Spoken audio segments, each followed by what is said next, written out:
അത് കട്ടി, അത്രയൊന്നും വേണ്ട, കട്ടി. ഇന്നെങ്ങാനും വെട്ടി തീരുവോ? കുറെ നേരം തിന്നണല്ല.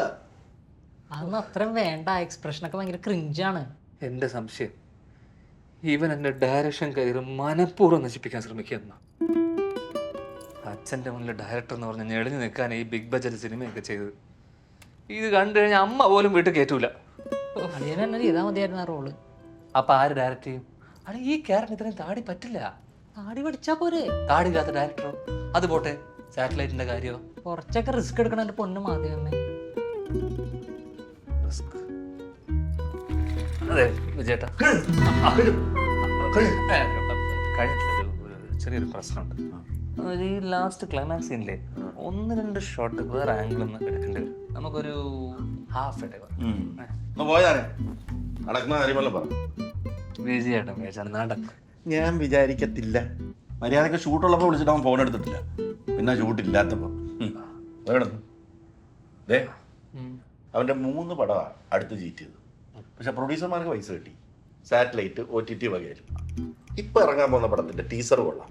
പടം എന്താവും ദൈവത്തിനറിയാം. അതുകൊണ്ട് ഇപ്പം ചൂടോടെ റെഡിയാക്കി തന്നാൽ ഞാൻ വിൽക്കാം. എങ്ങനെയെങ്കിലും തട്ടിക്കൂട്ടി ചെയ്യാൻ നോക്കും.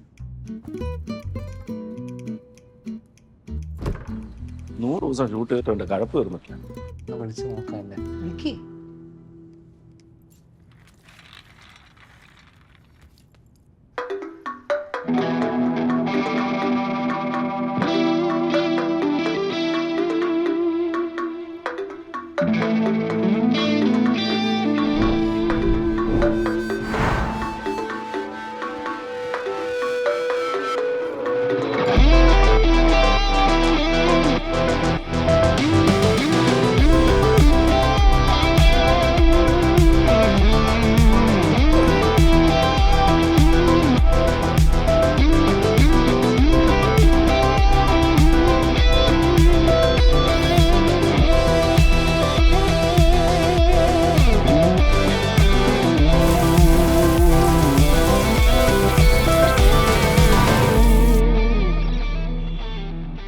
എന്റെ പൊന്ന ധ്യാനം നടക്കില്ല നടക്കില്ല നടക്കില്ല, ഒരു കാരണവശാലും നടക്കില്ല.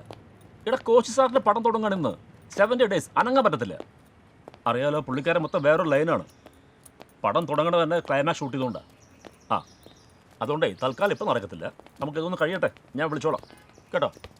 അല്ല ധ്യാനേ, അന്ന് ക്ലൈമാക്സ് ഷൂട്ട് കഴിഞ്ഞപ്പോഴേക്കും എന്നെ വിളിച്ചിട്ട് ഗംഭീര എന്നൊക്കെ പറഞ്ഞാണല്ലോ. പിന്നെ എന്ത് പറ്റി? ഹലോ, കട്ട് ചെയ്തു.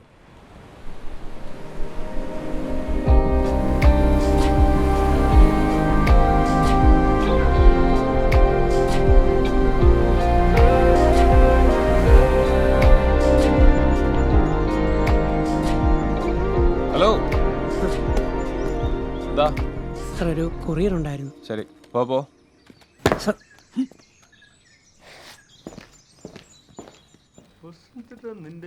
ഏട്ടായി കോഫി. നീ ഇതെവിടെ പോയി കിടക്കായിരുന്നു? ഒന്ന് വിളിച്ചു നോക്കി. എന്താണ് നോക്ക്. സ്ലേറ്റ് ആണോ? ഗുച്ചിയുടെ ഒരു കട്ടിംഗ് ബോർഡ് പറഞ്ഞിട്ടുണ്ടായി. ചിലപ്പോൾ അതായിരിക്കും. ഡാലേനി, നമ്മുടെ പുതിയ സെക്യൂരിറ്റി എങ്ങനെ? ഉത്തമനല്ല. Good morning boys. Good morning. Good morning. Good morning big good boss. Morning. എന്താണ്? ഓ, ഗേൾസ് ഉണ്ടായിരുന്നോ? Pain in the ass. This is not fair ultimately. ഇതാണോ ഈ പടം കണ്ടൊരു 1.5 വർഷമെങ്കിലും ഉണ്ടാവില്ലേ? അതെന്തായാലും ആവട്ടെ, നീ ഇവനൊന്ന് ആ ഭിത്തി കയറ്റ്. എവിടെ? അവിടെ. ഓക്കെ, പെർസെന്റ് ആക്കി തരാം. ഇനി വേണ്ടതൊരു ബ്ലോക്ക് ബസ്റ്ററാണ്. It's high time. അതിനെ ഇങ്ങനെ വെറുതെ ഇരുന്നാൽ പോരാ, കുറച്ചുകൂടി നല്ല ഇമാജിനേഷൻ വേണം. എന്തുവേണമെന്ന് പറഞ്ഞത്? Okay, come to the point. Coach sir is very punctual. 9 o'clock sharp with makeup ready ആയിട്ടിരിക്കണം. പിന്നെ ഇന്നലെ ഞാൻ തന്ന സീനും ഡയലോഗൊക്കെ ഒന്ന് നോക്കിയായിരുന്നു. മനസ്സിലായി. ഇന്നലെ ഞാൻ വെച്ച സ്ഥലത്ത് അത് കണ്ടപ്പോഴേ എനിക്ക് മനസ്സിലായി. ഡയലോഗ് അത്ര പ്രശ്നമാണോ? പ്രശ്നമാണോ എന്ന് ചോദിച്ചാൽ നമ്മുടെ കയ്യിൽ നിൽക്കാത്ത പരിപാടിയാണ്. കുറേ കടിച്ചാൽ പൊട്ടാത്ത ഡയലോഗുകളും പിന്നെന്തൊക്കെയോ ഇമോഷണൽ സാധനങ്ങളൊക്കെ. മാത്രമല്ല, കോമ്പിനേഷനിൽ ഓപ്പോസിറ്റ് നിൽക്കുന്നത് ആരാ? ചന്ദ്രദാസ് സാർ. ഇതല്ലേ വലിയ ഡയലോഗ്.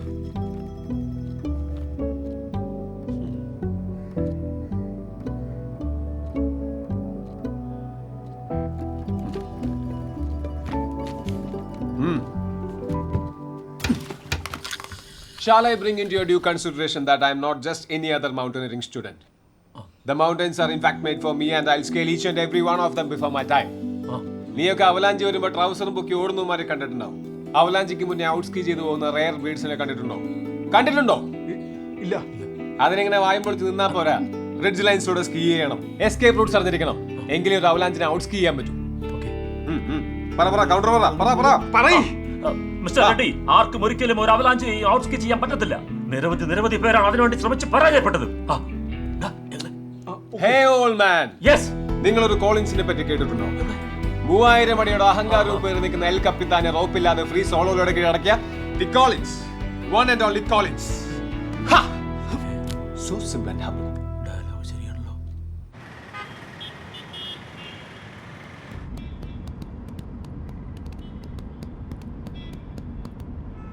ഇയാളുടെ വിറയില് ദൂരം അറിയില്ലേ? താൻ അപ്പിടോ വണ്ടിയില്? Yes, I will shit. പിന്നെ ഈ വിറയൽ, ഇറ്റ് ഹാപ്പൻസ്. കോശി സാറിന്റെ ഷൂട്ടാണ്, ആലോചിച്ച് തന്നെ തരിച്ചു കയറുക അൾട്ടിമേറ്റ്ലി. ഇയാൾക്ക് അഭിനയിക്കുന്ന എനിക്കില്ലോ ടെൻഷൻ. അതെന്തെന്നറിയോ, ഈ പരീക്ഷയ്ക്ക് റിസൾട്ട് വരുമ്പോഴേ നല്ലോണം പഠിക്കുന്ന പിള്ളേർക്ക് ടെൻഷൻ കാണില്ല, ഒട്ടും പഠിക്കാത്ത പിള്ളേർക്ക് ടെൻഷൻ കാണില്ല. ഡാടാ, ഒരുപാട് അങ്ങോട്ട് കൊച്ചാക്കല്ലേ. നന്നായിട്ട് പഠിക്കുന്ന പിള്ളേർക്ക് ടെൻഷൻ കാണില്ലല്ലോ. ആ, അതാണ്. കോച്ച് സാറിന്റെ ഈ പടം എങ്ങനെയാ വർക്കൗട്ട് ചെയ്തതെന്ന് നിനക്കറിയില്ലല്ലോ. പ്രൊഡ്യൂസേഴ്സിനെ ചാക്കിട്ടു, ഫിനാൻസിയേഴ്സിനെ വളച്ചു, പിന്നെ സകലമാന തെണ്ടുകളെ കൊണ്ട് അവിടുന്ന് വിളിച്ച് പ്രഷർ കൊടുത്തിട്ടാണ് കോച്ച് സാർ ഈ പടത്തിൽ ഇവന് ഹീറോ ആക്കിയത്. അറിയാലോ? കഴിഞ്ഞ സ്റ്റേറ്റ് അവാർഡിന് സകല ജൂറി മെമ്പേഴ്സിനെ കൊണ്ട് ഞാൻ ഈ ഡേവിഡിന് വേണ്ടി വോട്ട് ചെയ്യിപ്പിച്ചതാ. എന്നിട്ട് അയാൾ ഒറ്റ കടമ്പിടുത്തം കാരണമാണ് നമുക്ക് അവാർഡ് മിസ്സായത്. സീനിയർ അല്ലേ, അയാളുടെ മരശബ്ദത്തിൽ പറഞ്ഞപ്പോഴത്തേക്കും എല്ലാവരും മറച്ചു കുത്തി. സംഭവം സുരാജ് കൊണ്ടുപോവുകയും ചെയ്തു. അത് പോട്ട് വലിച്ചടാ. പോട്ടെ, പോയി. ആ വാടക നമ്മൾ പിന്നെയും മേടിക്കുന്നു. അങ്ങ് ഡൽഹിന്ന് മേടിക്കും, നാഷണൽ മേടിക്കും. കടിച്ച അമ്മനെ കൊണ്ട് തന്നെ നമ്മൾ വിഷോർക്കും. മേക്കപ്പ് തുടങ്ങില്ലേ? ഇല്ല, വിളിച്ചില്ല. വിളിക്കാം.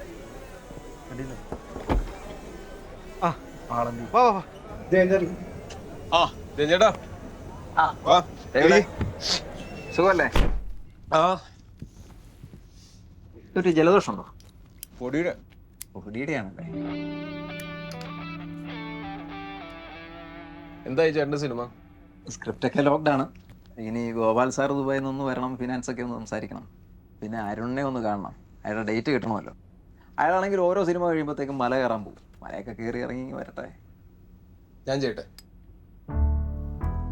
എന്ത് രണ്ടും, ആക്ടിങ്ങും പ്രൊഡക്ഷനും? അത് വേണ്ട ഡേവിഡേ. 2 കാര്യങ്ങളാണ്. ഒന്ന്, ഈ ആക്ടർ പ്രൊഡ്യൂസർ ആകുമ്പോഴത്തേക്കുള്ള ഒരു ഇൻ്റർഫിയറൻസ്. രണ്ടാമത്തെ കാര്യം, ഈ ക്യാരക്ടർ വളരെ നാച്ചുറൽ ആയിട്ടുള്ള ഒരാൾ, ഒരു സാധാരണക്കാരൻ, ഇത്രയും സുന്ദരനല്ല. പിന്നെ ഡേവിഡിനെ ഒരു സാധാരണക്കാരനാക്കി എടുക്കാൻ വലിയ പാടാ. ഡേവിഡ്, ഞാൻ ഈ സീൻ പെട്ടെന്നൊന്ന് ബ്രീഫ് ചെയ്യാം. ഡേവിഡിൻ്റെ ക്യാരക്ടർ എഡ്വേർഡ് ഒരു പർവ്വതാരോഹകനാണ്, അറിയാമല്ലോ. നേപ്പാളിൽ വർഷങ്ങളായിട്ടൊരു ബാർ നടത്തി സ്വസ്ഥ ജീവിതം നയിക്കുന്ന കോളിൻസ് എന്ന പിതാവിനെ വർഷങ്ങൾക്ക് ശേഷം എഡ്വേർഡ് കൺഫ്രണ്ട് ചെയ്യുന്ന സന്ദർഭമാണ്. വർഷങ്ങളായിട്ട് അമർത്തി വെച്ചിരിക്കുന്ന ഒരു പകയും വിദ്വേഷവും എല്ലാം കൂടെ കടിച്ചു പിടിച്ചിട്ടുള്ള ഒരു സംഭാഷണ രംഗമാണ് നിങ്ങളത്. ഈ സീനാണ് ഇപ്പോൾ എടുക്കുന്നത്? ഇതല്ലല്ലോ ആ സീനല്ല ആദ്യം എടുക്കുന്നത്. കോയി സാറിന്റെ സ്വഭാവം അറിയാമല്ലോ, മൂടനുസരിച്ച് മാറും. ഇടയ്ക്ക് വെച്ച് സീൻ എടുക്കുന്നതിൽ ഡേവിഡിന് പരാതിയൊന്നുമില്ലല്ലോ അല്ലേ? എന്താ കുഴപ്പം? എന്നാ പിന്നെ ഞാൻ ഇറങ്ങട്ടെ. കുട്ടിടം വന്നോ? എപ്പോഴും ഒന്ന് മേക്കപ്പ് ചെയ്ത് റെഡി ആയിരിക്കുമല്ലോ, ഒന്ന് സ്പീഡാക്കി വെക്കണം. മോനെ അവിടെ പടയാൻ നിന്നോളെ, പെട്ടെന്ന് റെഡി ആക്കിയിട്ടുണ്ടോ? ചീഫ് അസോസിയേറ്റ് അല്ലേ? എന്നാ കുറച്ച് നേരം വെയിറ്റ് ചെയ്തിട്ട് കയറ്റിയാൽ മതി. ഇങ്ങനൊന്നും അനാവശ്യമായിട്ടുള്ള റെസ്പെക്ട് കൊടുക്കേണ്ട ഒരു കാര്യമില്ല.